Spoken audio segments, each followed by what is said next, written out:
I'm Amber, 27 years old, and I never thought I'd be standing in a hotel room staring at the shredded remains of my wedding dress.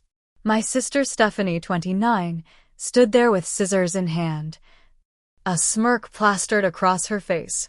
When I screamed in horror, my mother Diana rushed in, immediately defending her golden child.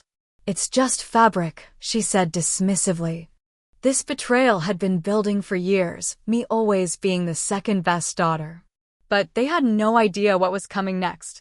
If you're watching this and have ever dealt with toxic family members, drop a comment below letting me know where you're watching from. Hit that like button and subscribe to see how I turned this disaster into the best day of my life. Growing up in our suburban home in Connecticut, I always knew where I stood in our family hierarchy. My mother Diana made it abundantly clear through her actions and words that Stephanie was the daughter she truly adored. While Stephanie received lavish birthday parties with professionally decorated cakes and dozens of guests, mine were often afterthoughts with store-bought cupcakes and last-minute invitations to whatever friends my mother could round up. When I was 8, I received straight A's on my report card and rushed home to show my mother. She glanced at it briefly and said, "That's nice, honey," before returning to helping Stephanie with her science project. Stephanie had gotten mostly BS and AC, but my mother spent the entire evening praising her effort and dedication. This was the pattern that defined my childhood. My father left when I was 4, unable to handle my mother's controlling nature. He tried to stay in our lives, but eventually moved across the country for work. Our weekly phone calls dwindled to monthly, then holidays, then birthdays. By the time I was in high school, he was essentially a stranger who sent occasional cards with gift cards tucked inside. I met Ryan at a small independent bookstore 2 years ago. I was searching for a biography on Marie Curie for a book club I'd joined, and he was looking for a cookbook. We reached for the same coffee shop punch card that someone had left as a bookmark and laughed at the coincidence. He asked if I wanted to use that punch card to get a free coffee with him. And 3 hours of conversation later, I knew he was special. Ryan is 32, works as an architectural engineer, and has the kindest eyes I've ever seen. He comes from a warm, loving family with parents who have been married for 35 years. His mother, Margaret, is a retired fashion designer who now volunteers teaching sewing to underprivileged teens. And his father, Thomas, is a retired judge who spends his days woodworking and volunteering at a legal aid clinic. My mother disliked Ryan immediately. "An engineer? I thought you'd have higher aspirations for yourself, Amber. Stephanie's last boyfriend was a neurosurgeon, you know." It didn't matter that Stephanie's neurosurgeon had dumped her after 3 dates, or that Ryan had his own successful firm. What mattered was that Ryan didn't fit into my mother's vision of success, which was solely defined by wealth and status. Stephanie had been perpetually single for the past 2 years, bouncing between casual dates and complaining that all the good men were taken. Whenever Ryan and I were around, she would make comments about how she just hadn't found someone ambitious enough yet, with pointed glances at Ryan. She'd touch his arm unnecessarily when talking to him and reference inside jokes they didn't actually share. Despite my family's behavior, I decided to have a proper wedding when Ryan proposed. I wanted to believe that my mother and sister could put aside their issues for one day to celebrate my happiness. Ryan's family had embraced me completely, inviting me to Sunday dinners and holiday celebrations, treating me like I'd always been part of their family. I wanted to believe my own family could show me even a fraction of that acceptance. The engagement announcement dinner was tense. Ryan and I had invited both families to a nice restaurant downtown. His parents brought champagne and thoughtful gifts. My mother showed up 20 minutes late with Stephanie in tow, both of them oddly quiet throughout the meal. When Ryan's mother complimented my vintage emerald engagement ring, a family heirloom from his grandmother, Stephanie examined it critically and remarked, "It's smaller than I expected. But I guess it's cute if you like antiques." My best friend Kayla pulled me aside in the bathroom that night. Amber, I love you, and I want you to have the wedding of your dreams. But those two are planning something. I can feel it. Please be careful. I brushed off her concerns, wanting desperately to believe that even my family wouldn't ruin my wedding day. How wrong I was.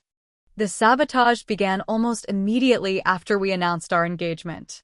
My mother insisted on being involved in every aspect of the wedding planning, despite making her disapproval abundantly clear at every opportunity. Are you sure you want to do this so quickly? You've only known him for 2 years. Stephanie dated Marcus for 3 years, and she was smart enough not to rush into marriage. Stephanie volunteered to be my maid of honor, which surprised me. For a brief moment, I felt a glimmer of hope that perhaps she was extending an olive branch. That hope quickly faded when she missed our first appointment with the wedding planner. Claiming she had forgotten about a hair appointment she couldn't reschedule, she arrived an hour late to the second meeting, spent the entire time texting, and offered only criticism when asked for input. Amber's always been into the whole basic, traditional thing, she told the wedding planner when asked about my style preferences. Nothing too sophisticated or elegant. The wedding planner, Jessica, gave me a sympathetic look and asked me directly instead. Finding my dress should have been one of the most special parts of wedding planning. Kayla and Rachel, my cousin who had always been more like a sister to me than Stephanie ever was, accompanied me to the bridal boutique. My mother and Stephanie were supposed to join, but texted last minute saying they were running late and to start without them. I tried on several dresses, but the moment I put on the vintage A-line gown with handmade lace detailing, I knew it was the one. The boutique owner explained that it was from the 1950s and had been carefully preserved. The lace had been handcrafted by an Italian artisan, and the silk underskirt felt like wearing a cloud. When my mother and Stephanie finally arrived, 2 hours late, I was standing on the pedestal in the dress, tears of joy in my eyes. It's a bit matronly, don't you think? My mother said by way of greeting. And the lace looks cheap. You might want to consider something more slimming, Stephanie added, circling me with a critical eye. This style does nothing for your figure. Despite their comments, I purchased the dress. It was perfect, and for once, I wasn't going to let their opinions dictate my decisions. A week later, the venue I had booked called to inform me that they had to cancel my reservation due to double booking. When I called the second venue on my list, they told me someone claiming to be me had already called to cancel the appointment. This happened with 3 more venues before I realized what was happening. I confronted my mother over Sunday dinner. Did you call venues pretending to be me? I was just testing if they're reliable, she replied calmly, cutting her chicken into precise pieces. If they're so easily fooled by someone claiming to be you over the phone, imagine what could happen on your actual wedding day. I'm protecting you, Amber. You're sabotaging me, I said, my voice breaking. Why can't you just be happy for me? I am happy for you, she insisted. I just want everything to be perfect. You've always been so impulsive. Remember when you decided to go to state college instead of trying for Yale like Stephanie? I'm just making sure you don't make another hasty decision. That night, Ryan suggested we elope. We could fly to Hawaii, get married on the beach at sunset. Just the 2 of us, he said, holding me as I cried. No drama, no stress, just us. The idea was tempting. But I couldn't shake the feeling that eloping would be letting my mother and Stephanie win. I wanted a proper ceremony with the people who truly loved and supported us. I wanted Ryan's wonderful parents there, and Kayla and Rachel, and my friends from college who had been there for me through everything. With Kayla's help, I secured a new venue without telling my family the exact location. I told them only that it was a lovely garden space outside the city. I also decided to keep my dress at Kayla's apartment until the wedding day, not trusting it to remain intact in my own home where Stephanie frequently visited unannounced.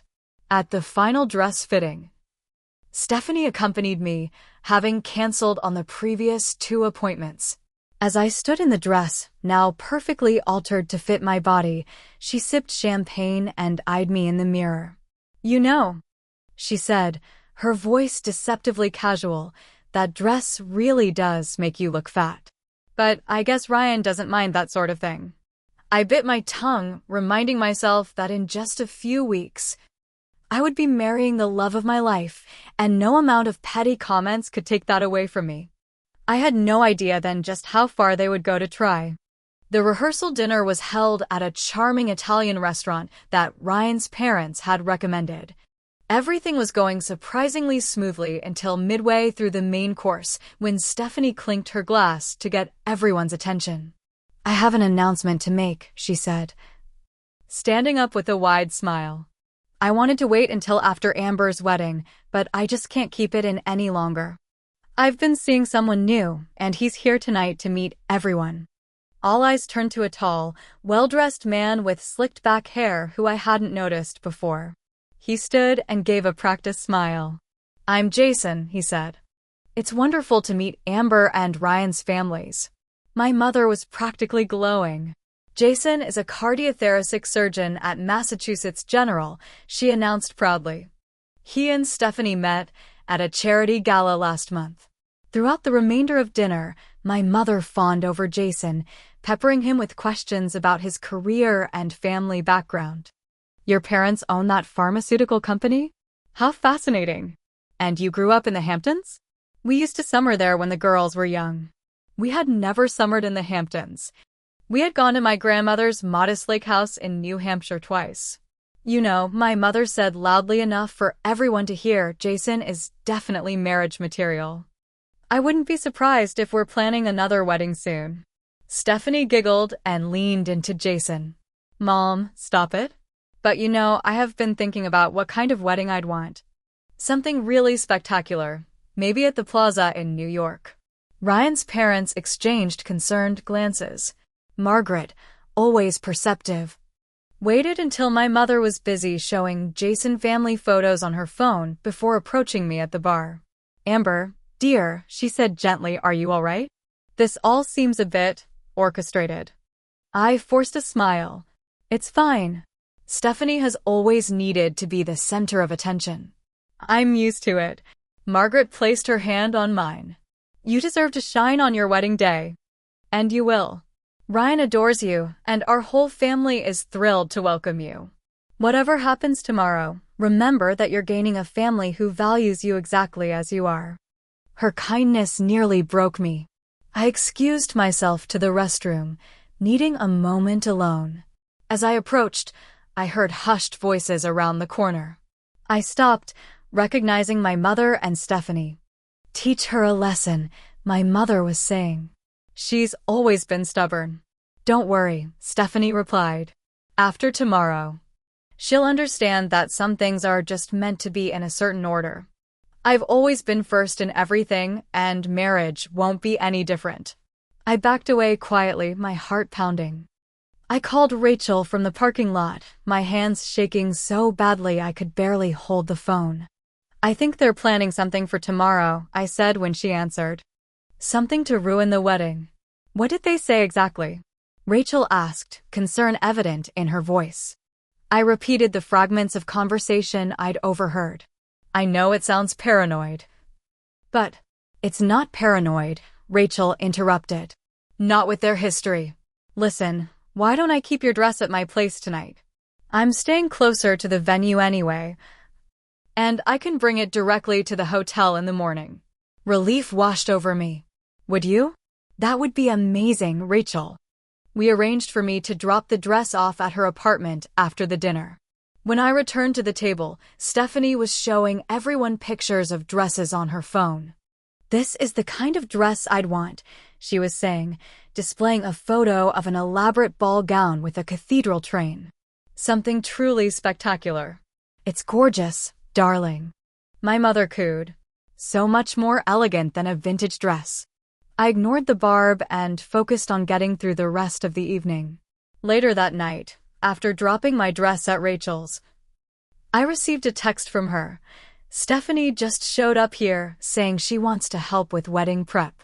Said you asked her to pick up your dress in the morning to bring to the hotel. Is that true?" My stomach dropped.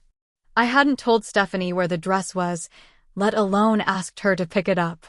I called Rachel immediately. Don't give her the dress, I said urgently. I never asked her to pick it up. Don't worry, Rachel assured me. I told her I already promised to bring it to you directly. She seemed really annoyed, but left after I insisted. That night, despite my excitement about marrying Ryan the next day, I slept fitfully, troubled by an uneasy feeling I couldn't shake. I tried to focus on the fact that in less than 24 hours, I would be Mrs. Ryan Sullivan, married to the kindest, most supportive man I'd ever known. Nothing else should matter. But deep down, I knew my family wasn't done trying to sabotage my happiness. I woke up on my wedding day to sunlight streaming through the hotel curtains and a text from Ryan. Can't wait to marry you today. You're the best thing that ever happened to me. For a moment, I forgot all about the family drama and felt nothing but joy. Kayla arrived with coffee and pastries, followed shortly by Rachel, both of them bubbling with excitement. Let's get this glam session started, Kayla announced, unpacking her makeup kit. The hairstylist will be here in 30 minutes. Rachel set up a mimosa station while Kayla started on my makeup. I can't believe my little cousin is getting married today, Rachel said, her eyes misty. Remember when we used to play wedding with our Barbie dolls? And you always made Ken run away at the altar because men were icky. I laughed. In my defense, I was 9 and my dad had just left, Rachel replied with a smile. But look at you now, marrying a man who is decidedly not icky. The morning progressed smoothly. My hair was styled into loose waves with small white flowers woven throughout, and Kayla had done an amazing job with my makeup, natural but glowing. All that was missing was my dress. Has Stephanie texted? I asked Rachel. She should have been here an hour ago. Rachel checked her phone. Nothing. Let me call her. Just as Rachel dialed, there was a knock at the door. Kayla opened it to reveal Stephanie, holding my garment bag with an expression of exaggerated innocence. Sorry I'm late, she said, sweeping into the room. Traffic was horrible. Where's the dress? I asked. Rachel said she didn't give it to you. Stephanie's smile didn't waver. Rachel must be confused. We spoke this morning and agreed it made more sense for me to bring it, since I was coming directly here. Rachel frowned. That's not what happened. You showed up at my apartment last night. And I told you I would bring the dress. Whatever, Stephanie said with a dismissive wave. The important thing is that the dress is here now. She laid the garment bag on the bed. Go ahead. Try it on. We're running behind schedule. Something about her eager expression sent a chill through me. I approached the garment bag cautiously and unzipped it. Inside was my beautiful vintage wedding dress, but it was no longer a dress. It had been cut into pieces, the handmade lace shredded, the silk bodice slashed across the middle. The skirt had been cut away from the bodice entirely, and what looked like coffee had been poured down the front. I couldn't breathe. I couldn't speak. I just stared at the destroyed dress, my hands shaking as I lifted a piece of the lace that had been severed from the bodice. What happened? I finally managed to whisper. Stephanie's face was a mask of fake concern.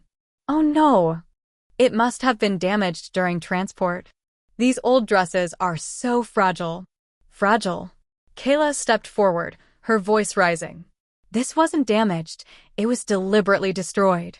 Look at these cuts. They're straight and clean.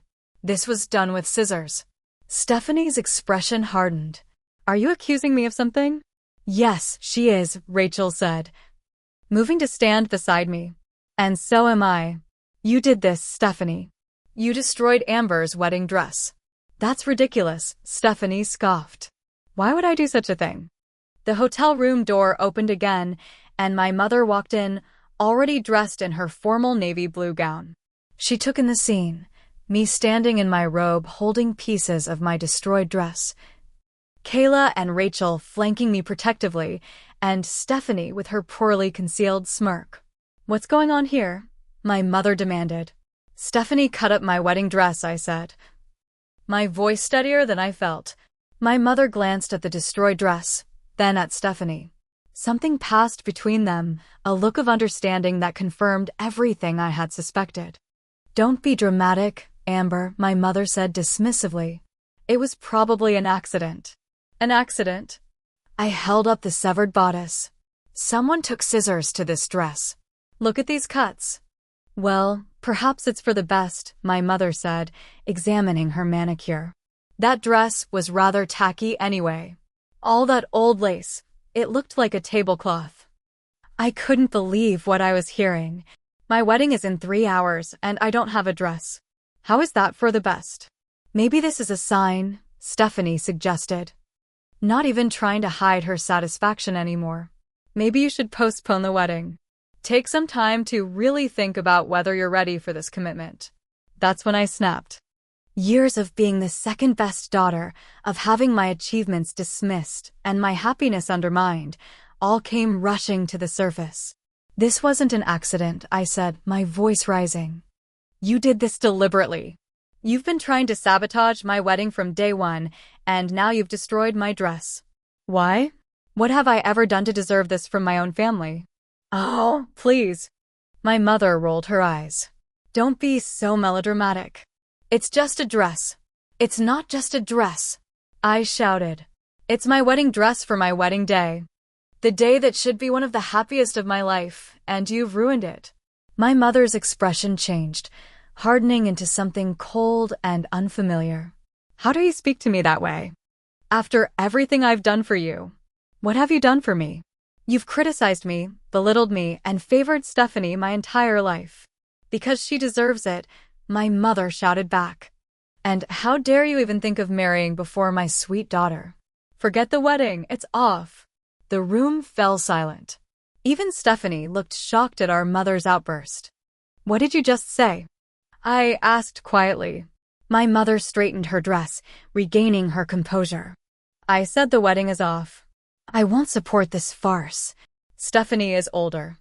She should be married first. That's the proper order of things." I looked at Stephanie, who couldn't quite hide the smug satisfaction in her eyes. This had been their plan all along, not just to ruin my dress, but to stop the wedding entirely. I felt a strange calm wash over me as everything finally became clear. "You're not canceling my wedding," I said evenly. "You're not invited to it anymore." "Don't be ridiculous," my mother scoffed. "I'm your mother. And I'm your daughter. But that's never seemed to matter much to you." I gathered the pieces of my destroyed dress and held them close to my chest. "Please leave. Both of you." "Amber, be reasonable." Stephanie started, but Kayla cut her off. "You heard her. Get out." Kayla held up her phone. "By the way, I've been recording this entire conversation. Just in case anyone asks why the mother and sister of the bride aren't at the wedding." My mother blanched. "You wouldn't dare show that to anyone." "Try me," Kayla challenged. "Now get out before I call hotel security." As my mother and sister left the room, I could hear them giggling in the hallway, as if ruining my wedding day was some hilarious prank rather than one of the cruelest things they could have done. I sank onto the bed, still clutching the remains of my dress, and finally let the tears come. I sat on the edge of the hotel bed, tears streaming down my face as I held the tattered remains of what should have been my wedding dress. Kayla sat beside me, her arm around my shoulders, while Rachel paced the room, furiously making phone calls to local bridal shops. "This is hopeless," I said after Rachel's fourth call ended in apology. "No one has a dress available on such short notice." "We're not giving up," Kayla insisted. "Your wedding is happening today, with or without those toxic witches." There was a knock at the door. Rachel opened it to reveal Ryan standing in the hallway, his face etched with concern. He wasn't supposed to see me before the ceremony, but at this point, tradition seemed the least of our worries. "Amber," he called, staying in the hallway. "Are you okay? I got a weird text from your mom saying the wedding might be delayed." "Ryan." I choked out, fresh tears springing to my eyes. Kayla went to the door. "You might want to come in," she said grimly. "Tradition be damned." Ryan entered the room, his expression changing from concern to shock as he took in my tear-streaked face and the destroyed dress on the bed. "What happened?" he asked, rushing to my side. Through broken sobs, I explained what Stephanie and my mother had done. Ryan's face darkened with each word, his hands clenching into fists. "They did this to hurt you?" he asked, his voice dangerously quiet. "Your own mother and sister." I nodded, unable to speak through my tears. Ryan pulled out his phone. "I'm calling my mom. Right now." 20 minutes later, Margaret Sullivan swept into the hotel room like an avenging angel, carrying 3 large bags. Thomas followed behind her with a determined expression. "Oh, sweetheart," Margaret said, pulling me into a warm embrace. "Ryan told me everything. Don't you worry. We're going to fix this." She opened one of the bags to reveal an emergency sewing kit that would put most fashion studios to shame. "I brought everything we might need," she explained, already examining the destroyed dress. "But I don't think we can salvage this. The damage is too extensive." "I've made some calls," Thomas added. "I have a friend who owns a boutique downtown. She's bringing over a selection of dresses that might work." While we waited, Margaret took precise measurements of my figure. "You have such a lovely shape," she commented. "Much like my sister when she was your age." Classic hourglass. Her casual kindness, so different from my own mother's constant criticism, made fresh tears spring to my eyes. "Thank you for helping me," I said. "You didn't have to do this." Margaret looked up from her measuring tape with genuine surprise. "Of course we did. Your family, Amber. Real family supports each other, especially on days like this." Kayla had been making calls as well, and between her efforts and Thomas's connections, we soon had 3 local boutiques sending over dresses that might work. Ryan had gone to deal with rescheduling the ceremony, pushing it back by 2 hours to give us time to find a solution. The first boutique delivered 3 dresses, none of which fit properly. The second sent over an ornate ball gown that was beautiful but completely impractical for our garden venue. Just as despair was setting in again, the third boutique's delivery arrived. Among the options was a simple but elegant sheath dress in ivory silk with delicate beading along the neckline. It wasn't the vintage lace A-line I had fallen in love with, but when I tried it on, I felt a glimmer of hope. "It's a bit loose in the waist and too long," the boutique owner observed. "I can fix that," Margaret said confidently, pins already between her lips as she circled me, making quick adjustments. "And we can add a bit of structure to the bodice here, and perhaps some subtle detailing along the hem." For the next hour, Margaret worked magic with needle and thread, taking in the waist, adding subtle pleats to give this simple dress more character, and using some salvage lace from my original dress to create delicate cap sleeves. Rachel sourced a new veil, and Kayla redid my makeup, which had been ruined by tears. By the time Margaret made the final stitch, the transformed dress looked like it had been made for me. It wasn't what I had envisioned wearing on my wedding day, but looking in the mirror, I felt beautiful and, more importantly, loved by the people surrounding me. "You look stunning," Ryan said from the doorway, having returned to check on our progress. He was careful to avert his eyes when Margaret barked at him that it was still bad luck to see the bride in her dress. As I changed back into my robe so Margaret could make a few final adjustments to the dress, there was another knock at the door. Thomas opened it to reveal my mother and Stephanie standing in the hallway. "We've come to check on the situation," my mother announced, attempting to push past Thomas into the room. Thomas, all 6 feet 4 inches of him, didn't budge. "I'm afraid this is a private gathering," he said firmly. "I'm her mother," Diana snapped. "I have every right to be here." "You forfeited that right when you destroyed her wedding dress and tried to cancel her wedding," Thomas replied, his voice level but unyielding. His years as a judge had clearly taught him how to handle difficult people. "That's ridiculous," my mother spluttered. "There was a misunderstanding, that's all. We have it on video." Kayla called from inside the room. Every word, including, "Forget the wedding, it's off."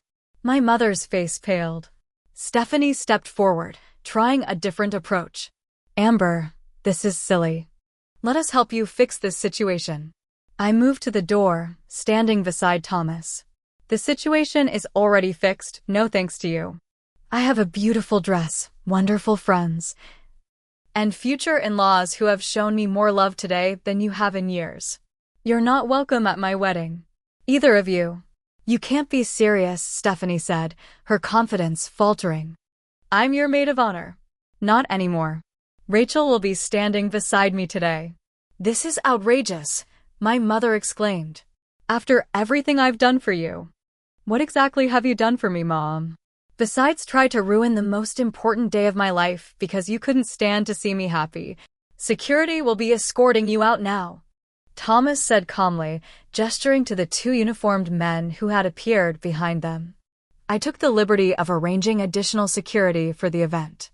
They have your photographs and instructions not to allow you entry to the ceremony or reception. My mother and sister stood in shocked silence as the security guards politely but firmly asked them to leave the premises. As they were being escorted away, I saw them glance back. Their expressions a mixture of shock and indignation, unable to believe their plan had failed. I closed the door and turned back to the room, to the people who had rallied around me in my moment of need. Thank you, I said simply, words failing to express the depth of my gratitude. No need for thanks, Margaret said, holding up the transformed dress. Now let's get you married. 2 hours later than originally scheduled, I stood at the entrance to the garden venue, my arm linked with Thomas's. After everything that had happened, I'd asked him if he would walk me down the aisle, a request that had brought tears to the distinguished retired judge's eyes. It would be my honor, he had said, squeezing my hand. The string quartet began playing Pachelbel's canon, and the guests rose to their feet. From where I stood, I could see Ryan waiting at the altar, his face lighting up as he caught sight of me. Beside him stood his brother as best man, and next to the officiant were Kayla and Rachel, my true sisters in every way that mattered. Ready? Thomas asked gently. I took a deep breath. More than ever. Walking down the aisle in my transformed dress, I felt a strange sense of peace. The morning's disaster had clarified something I had known deep down for years. My mother and Stephanie had never truly wanted my happiness if it overshadowed their own. But here, surrounded by people who genuinely cared for me, I felt more at home than I ever had in my mother's house. When I reached Ryan, the love in his eyes made all the morning's trauma fade away. He took my hands in his, squeezing them gently in silent support. Dearly beloved, the officiant began, we are gathered here today to celebrate the union of Amber and Ryan, whose journey to this altar has proven that true love can overcome any obstacle. Ryan's vows brought tears to my eyes. Amber, from the moment we reached for that abandoned coffee punch card, I knew you were special. Your strength, your kindness, and your resilience inspire me every day. I promise to always put you first, to be your partner in joy and in hardship, and to create a home where you are cherished and respected. You deserve nothing less. When it was my turn, my voice shook with emotion. Ryan, you showed me what love is supposed to feel like. Not conditional, not competitive, but supportive and kind. Today hasn't gone as planned, but standing here with you feels more right than anything ever has. I promise to be your partner, your friend, and your family. I promise to build a life with you filled with the love and respect we both deserve. As we exchanged rings, I caught a glimpse of movement at the garden gate. My mother and Stephanie were standing there, watching through the wrought iron bars, unable to enter due to the security guards flanking the entrance. Even from a distance, I could see the shock on their faces as they realized the wedding was proceeding without them. For a moment, I felt a pang of sadness for what could have been, for the supportive family I had always longed for. But then Ryan squeezed my hand, and I turned back to him, to our future together. By the power vested in me, the officiant proclaimed, I now pronounce you husband and wife. "You may kiss the bride." Ryan's kiss was gentle and filled with promise. As we turned to face our guests, now officially husband and wife, the applause was deafening. Everyone stood, cheering for us, celebrating not just our union, but our triumph over the morning's attempts to derail it. The reception was more perfect than I could have imagined. The garden venue was strung with fairy lights that twinkled as dusk fell. Our first dance to At Last, by Etta James, felt especially poignant given the day's events. Ryan's father gave a touching toast, welcoming me to the family and thanking me for making his son so happy. During a quiet moment between dances, Kayla approached me, her expression serious, despite the celebratory atmosphere. "Amber, there's something you should know," she said, showing me her phone. "Remember I recorded the whole dress-cutting confrontation? Well, some of our college friends have been asking why your mom and sister aren't here. I might have sent them the video to explain." "You what?" I gasped. "And they might have shared it with a few other people," Rachel added, appearing beside us. "And by a few, we mean it's kind of gone viral in our social circle." "Define viral," I said weakly. Kayla scrolled through her messages. "The video has been shared over 2,000 times in the last few hours. People are pretty outraged on your behalf." Before I could process this information, my phone began buzzing incessantly in the small clutch I'd given to Rachel for safekeeping during the ceremony. Rachel handed it to me, and I saw dozens of missed calls and messages from my mother. The most recent text read, "How dare you allow that video to be shared? Your sister is devastated. Her boyfriend saw it, and now he's questioning their relationship. You need to have that video taken down immediately." I showed the message to Kayla and Rachel. "Jason saw the video? Good," Rachel said firmly. "He deserves to know what kind of person he's dating." "Should I feel bad about this?" I asked, genuinely uncertain. Part of me was horrified that such a private family moment had been exposed, but another part felt a grim satisfaction that my mother and sister were finally facing consequences for their actions. "Absolutely not," Ryan said, joining our huddle and reading the messages over my shoulder. "They tried to ruin our wedding day. They destroyed your dress out of spite. If people are seeing their true colors now, that's not on you." I turned off my phone and handed it back to Rachel. "You're right. This is our wedding day, and I'm not going to let them hijack it again." The rest of the reception passed in a blur of joy. We danced, we laughed, we celebrated with people who truly wished us well. Not once did I miss my mother's critical comments or Stephanie's attempts to redirect attention to herself. Their absence felt like a gift. As Ryan and I cut the cake, I looked around at the smiling faces surrounding us and realized something profound. Family isn't defined by blood, but by love, respect, and mutual support. In Margaret and Thomas, I had found the parents I had always longed for. In Kayla and Rachel, I had sisters who celebrated my happiness rather than resenting it. And in Ryan, I had found my true home. Our honeymoon in Bali was exactly what we needed after the wedding drama. 2 weeks of pristine beaches, delicious food, and blissful distance from family conflict. We deliberately kept our phones off for most of the trip, choosing to immerse ourselves in the beginning of our marriage rather than the chaos we'd left behind. When we finally turned them back on during our layover in Los Angeles, reality came flooding back. The video of my mother and sister destroying my dress and attempting to cancel my wedding had indeed gone viral, amassing over 3 million views across various platforms. My inbox was flooded with messages from strangers sharing their own stories of toxic family relationships and offering support. "I can't believe how many people have gone through similar experiences," I told Ryan as we scrolled through the comments during our final flight home. "It's heartbreaking but also weirdly comforting to know I'm not alone." "You were never alone," Ryan said, squeezing my hand. "But I'm glad others are finding strength in your story." Among the messages were dozens of increasingly frantic texts and emails from my mother and Stephanie. Their initial anger had gradually morphed into damage control as the video spread beyond our immediate circle.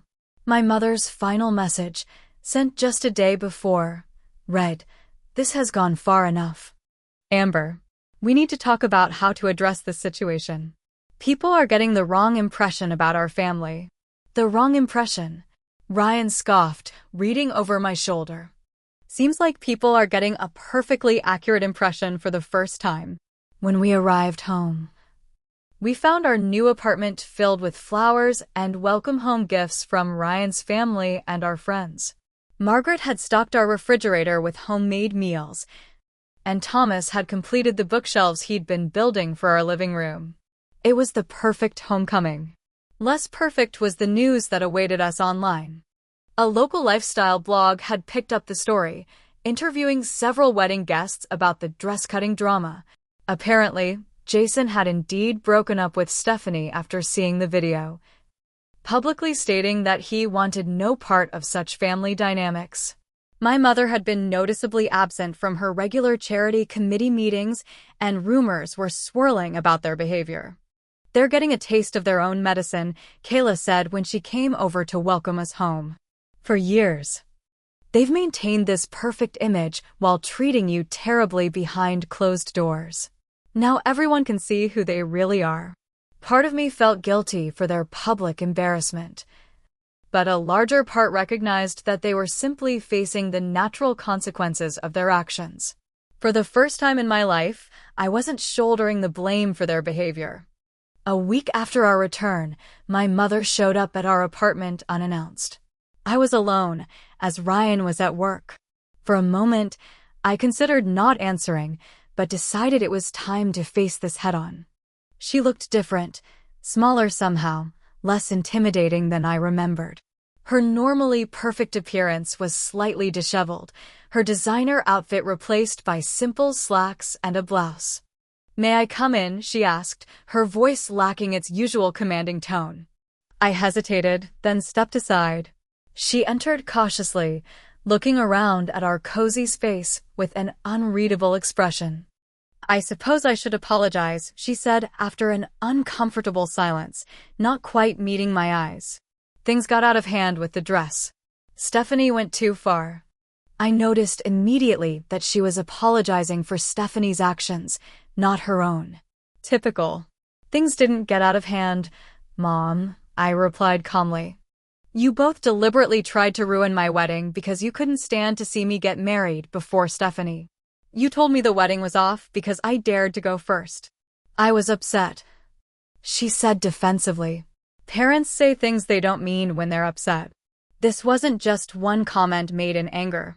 This was months of sabotage, culminating in the destruction of my wedding dress.